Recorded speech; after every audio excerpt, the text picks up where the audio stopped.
إن الحمد لله نحمده ونستعينه ونستغفره ونؤمن به ونتوكل عليه ونعوذ بالله من شرور أنفسنا ومن سيئات أعمالنا ومن يهده الله فلا مضل له ومن يضلل فلا هادي له وأشهد أن لا إله إلا الله وحده لا شريك له وأشهد أن محمدًا عبده ورسوله أما بعد فإن خير الحديث كتاب الله وخير الهدي هدي محمد صلى الله عليه وسلم وشر الأمور محدثاتها وكل محدثة بدعة وكل بدعة ضلالة وكل ضلالة في النار فأعوذ بالله من الشيطان الرجيم بسم الله الرحمن الرحيم يا أيها الذين آمنوا اتقوا الله حق تقاته ولا تموتن إلا وأنتم مسلمون يا أيها الناس اتقوا ربكم الذي خلقكم من نفس واحدة وخلق منها زوجها وبث منهما رجالا كثيرا ونساء واتقوا الله الذي تساءلون به والأرحام إن الله كان عليكم رقيبا يا أيها الذين آمنوا اتقوا الله وقولوا قولا سديدا يصلح لكم أعمالكم ويغفر لكم ذنوبكم ومن يطع الله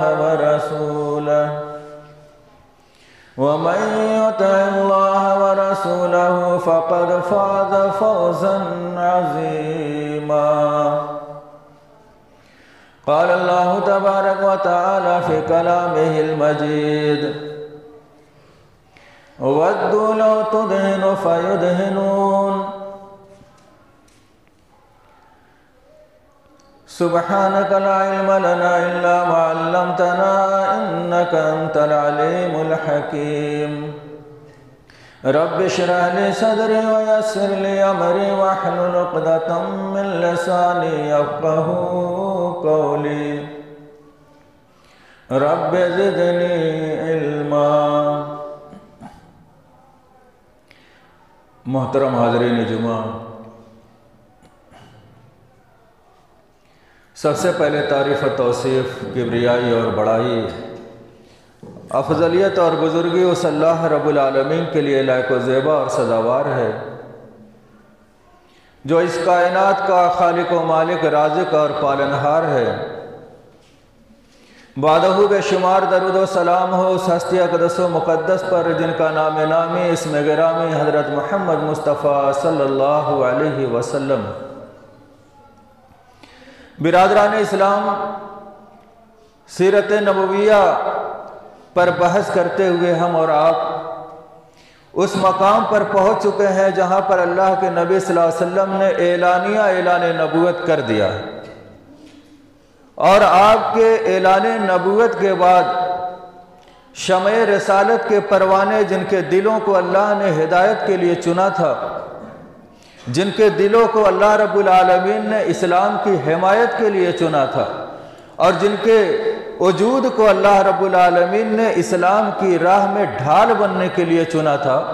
جنہیں تاریخ میں صحابہ اکرام رضوان اللہ علیہم اجمعین کے نام سے جانا جاتا ہے، وہ لوگ جوک در جوک اسلام میں داخل ہونے لگے اور اسلام کی وسعت میں، اسلام کے پھیلنے کی راہ میں اپنے تن من دھن کی بازی لگا دی۔ حضرات گرامی، کچھ واقعات آپ کے سامنے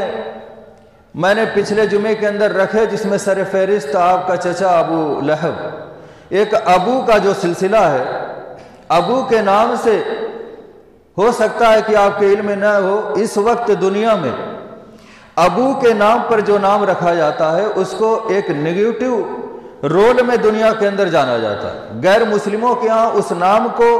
دہشت گرد سے جوڑا جاتا ہے، حالانکہ مذہب اسلام میں ہر وہ نام رکھنے کی اجازت ہے جس کے اندر شرک کی بو نہ آئے، کوئی منائی نہیں۔ مگر ہم اور آپ جس ماحول میں جی رہے ہیں اور ملک کے جو حالات ہیں، ایسے حالات میں والدین کی ذمہ داریوں میں سے ایک ذمہ داری ہے کہ جب بچہ پیدا ہو تو اس کا نام بھی رکھا جائے۔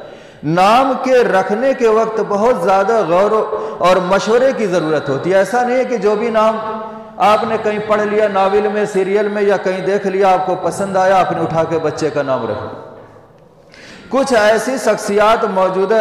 دور میں اور اس سے ماضی کے اندر گزری ہیں جو ابو کے نام پر حکومت وقت کے نزدیک کھٹکتی رہی۔ اب وہ بچہ اگر آپ نے ابو کے نام پہ کوئی نام رکھا اور اتفاق سے وہی نام تاریخ میں کہیں گزرا ہے جو لوگوں کے نزدیک موسٹ وانٹڈ رہا ہو، تو آپ کا بچہ اسکول میں، کالج میں ادھر ادھر پڑھے گا تو اس کو ٹارچر کیا جائے گا غیر مسلموں کی۔ یہ ایک ضمنی بات تھی جو میں آپ تک پہنچا رہا ہوں۔ جیسا کہ ہم لوگ بہت ساری اخبارات کے ذریعے یا دیگر جو عربی میں پرچے اور میگزین نکلتی ہیں اس کا مطالعہ کرتے ہیں، تو اس سے جو نتائج نکلتے ہیں، کچھ باتیں ایسی ہوتی ہیں جو لوگوں تک پہنچانا ضروری ہوتی۔ تو ایک ابو طالب، ابو کا میں نے سلسلہ آپ کے سامنے بیان کیا، اور ایک ابو لہب کا آپ کے سامنے بیان کیا۔ ابو کے ذریعے سے اچھی شخصیات بھی ہمارے سامنے موجود ہیں جنہوں نے اسلام کے لیے کام کیا، اور ابو کے نام پر ایسی شخصیات بھی آئیں جنہوں نے اسلام کی راہ میں روڑے ڈالے، اور پھر ابو کے نام پہ ملک ہندوستان میں بھی ایسے لوگ گزرے جو حکومت کی نظر میں کھٹکتے رہے۔ تو نام رکھتے وقت ہمیں اور آپ کو دیکھنا چاہیے۔ اور ایک بات اور آپ کے سامنے رکھ دوں کہ ابو کے ذریعے سے نام، چونکہ عرب کے اندر ایک کلچر تھا کہ وہ نام ایک رکھتے تھے، پھر اس کی کنیت ہوتی تھی۔ ابو کا معنی ہوتا ہے باپ، لیکن آپ دیکھیں گے کہ کسی کا نام ابو الوفا ہوتا ہے، وفا کے معنی تو وفاداری ہوتا ہے۔ کسی کا نام ابو الکلام ہوتا ہے، کلام کا معنی جو بہت اچھی گفتگو کر لیتا ہو، تو وہ کلام کا باپ تو نہیں ہوا۔ تو ابو کا معنی والا بھی ہوتا ہے۔ جو لوگ مطالعہ کرتے ہیں انہوں نے پڑھا ہوگا کہ صرف ابو کے معنی باپ ہوتا ہے، ابو کا معنی والا۔ ابو الوفا کا معنی، وفا کی صفت اس کے اندر بہت غالب ہے دیگر صفت اور دیگر خوبیوں پہ۔ اور ابو الکلام کا معنی کہ اس کے اندر زور بیان ہے، گفتگو کرنے کا بڑا اچھا طریقہ ہے، کیسا بھی ماحول ہو، ماحول کے مطابق یہ گفتگو کر کے سامنے والے کو مطمئن کر لیتا ہے۔ اس صفت کے بنا پر نام رکھا جاتا تھا۔ اور کبھی بیٹے کے نام سے جوڑنے کے لیے اللہ کے نبی کی کنیت تھی ابو القاسم، آپ کے ایک بیٹے کا نام قاسم تھا۔ اور ابو طالب، یہ بھی کنیت ہے ان کی۔ طالب، عقیل، جعفر اور علی 4 بیٹے تھے ابو طالب کے، بڑے بیٹے کے نام پہ ابو طالب نام رکھا گیا۔ ابو لہب اس کی جو کنیت ملی، تو لہب کا معنی عربی میں ہوتا ہے جو آگ کا شعلہ اوپر کو اٹھتا۔ اور عرب کے اندر کوئی بہت زیادہ خوبصورت اور گورا چٹا ہو اور اس کے چہرے سے سرخی جھلک رہی ہو، تو خوبصورتی کے لیے اس کو مثال دی جائے تو شعلے سے تعبیر کیا جاتا ہے۔ ابو لہب اس کا نام پڑا تھا۔ اور جب اس نے بدتمیزی کی اور جب اللہ نے اس کی سزا میں آیت اتاری، تو اس میں اس کا ذکر کیا ذات لہب، ذات لہبن کا لفظ آیا کہ نہیں، تبت یدا ابو لہب نام بھی آیا اور ذات لہب کا بھی لفظ آیا، یعنی شعلے والا، یعنی جس کو دنیا میں شعلے سے تعبیر دے کر اس کی خوبصورتی کے چرچے کیے جاتے تھے، آج اس کی بدتمیزی کی بنا پر اللہ رب العالمین کا جو نظام ہے، جو حکم دیا ہے، اور کفار و قریش کے یہاں بھی میت ہوتی تھی تو اس کو زمین کے اندر دفن کیا جاتا تھا، مگر اس کا انجام اللہ نے بتلایا کہ لوگوں کے معمول کے مطابق مرنے کے بعد یہ بھی دفن کیا جائے گا، مگر آخرت کی طرف اللہ نے اشارہ کیا، تمہاری نظروں میں مٹی کی قبر تو اس کی بنے گی، مگر میرے نزدیک ذات لہب، ابو لہب کی قبر لہب والی یعنی آگ کی قبر ہوگی۔ تو حضرات گرامی، ایک اور کردار جو عرب کے اندر اللہ کے نبی کی دشمنی میں پیش تھا، وہ ہے اسی ابو کا اگلا سلسلہ ابو جہل۔ نام اس کا کچھ بھی رہا ہو، لیکن اس کی بدتمیزی، اس کی جہالت اور اپنے اجڑ پن کے اندر ہر کام میں آگے بڑھ جانے کی جو اس کی عادت تھی، اس بنا پر اس کا نام مذہب اسلام کے ماننے والوں کے نزدیک ابو جہل ہو گیا تھا۔ یہ اللہ کے نبی صلی اللہ علیہ وسلم سے اس قدر دشمنی رکھتا تھا کہ ایک مرتبہ اس نے لوگوں سے کہا کہ جب نبی کو صحن حرم کے اندر نماز پڑھتے ہوئے دیکھو تو مجھے بتانا۔ اعلان کر رکھا تھا پہلے سے۔ اتفاق سے اللہ کے نبی ایک روز اللہ کی یاد میں مگن محو عبادت تھے، اور کسی نے جا کر کے اس کو خبر دی۔ وہ اپنے رفقا اور ہمنشینوں اور ساتھیوں کو لے کر کے آیا اور اللہ کے نبی کو نماز پڑھتے ہوئے دیکھا، تھوڑی دوری پر اپنے ساتھیوں کو لے کے بیٹھے اور کہا کہ تم میں سے کون اٹھے گا جو جائے اور کہیں پر اونٹ کی اوجھڑی مل جائے اس کو لے کر کے آئے۔ آپ کو معلوم ہے کہ جانور جتنا بڑا ہوگا اس کی اوجھڑی اتنی بڑی، اتنی وزندار ہوگی۔ بدتمیزی کی انتہا دیکھی، جبکہ وہ عموماً بکری پالتے تھے اور بکری کو ذبح کر دیتے تھے، خود بھی کھاتے تھے، کوئی مہمان آ گیا فوراً اس نے بکری ذبح کر دی، اس کی اوجھڑی فوراً مل جاتی تھی۔ مگر اس نے اعلان کیا کیا، تم میں سے کون ہے جو اونٹ کی اوجھڑی لے کر کے آئے، گویا کہ وہ ذرا مشکل سے ملے گی۔ اب لوگ ایک دوسرے کا چہرہ دیکھنے لگے، اتنے میں عقبہ بن ابی معیط نامی بدبخت اٹھا اور کہا میں یہ کام کروں گا، اور گیا کہیں سے کھوج کر کے لے کر کے آیا۔ اللہ کے نبی صلی اللہ علیہ وسلم نے قیام کیا، رکوع کیا، سجدے میں آپ نے سر رکھا، اس نے اونٹ کی اوجھڑی لے جا کر کے آپ کی پیٹھ اور دونوں کندھوں کے بیچ میں پیٹھ اور گردن کے حصے پہ ڈال دی۔ آپ غور کیجئے، سجدے میں انسان ہے اور بڑی سی اوجھڑی ڈال دی جائے تو پورا سر، گردن، آدھی پیٹھ اس میں ڈھک جائے۔ اب اللہ کے نبی مارے شرم کہ اپنا سر نہیں اٹھا رہے ہیں یا اس کی بوجھ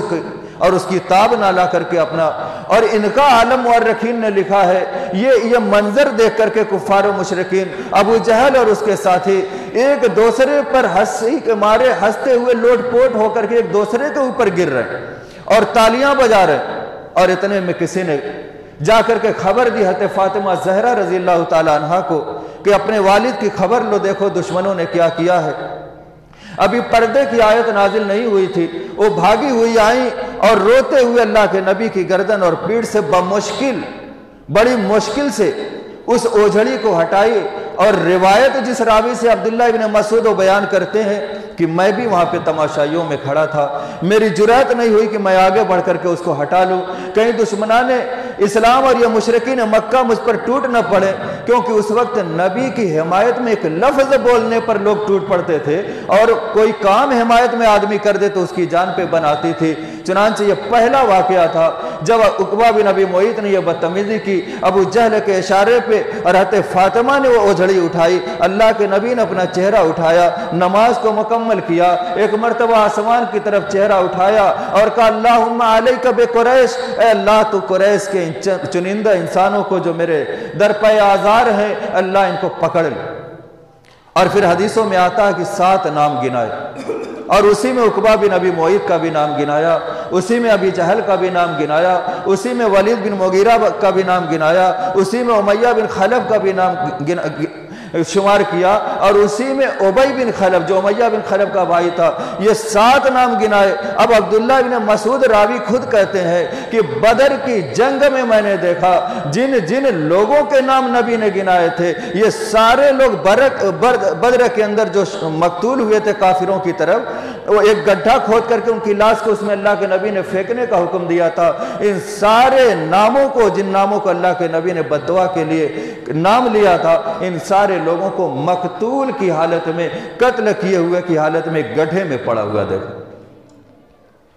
اور وہ داستان الگ ہے کہ ابو جہل کو کیسے کیا ہوا، اس کی بدتمیزیوں کا مجھے ذکر کرنا ہے، چونکہ یہ موضوع جو میں نے پچھلے جمعے کے اندر وعدہ کیا تھا کہ ظلم و ستم کے جو پہاڑ توڑے گئے اس کے کچھ نمونے اس جمعے میں اور کچھ اس جمعے میں پیش کرو، اور ابو کا ایک سلسلہ آپ کے سامنے رکھو۔ یہ ابو جہل تھا اور اس کی بدتمیزیاں تھیں۔ دوسرا موقع پھر آیا، ابو جہل نے کہا اللہ کے نبی کو نماز پڑھتے ہوئے دیکھا، سلام پھیر لیا تو کہا کہ محمد کیا میں نے تمہیں منع نہیں کیا تھا کہ تم صحن میں نماز مت پڑھا کرو، کعبہ کے صحن میں نماز مت پڑھا کرو؟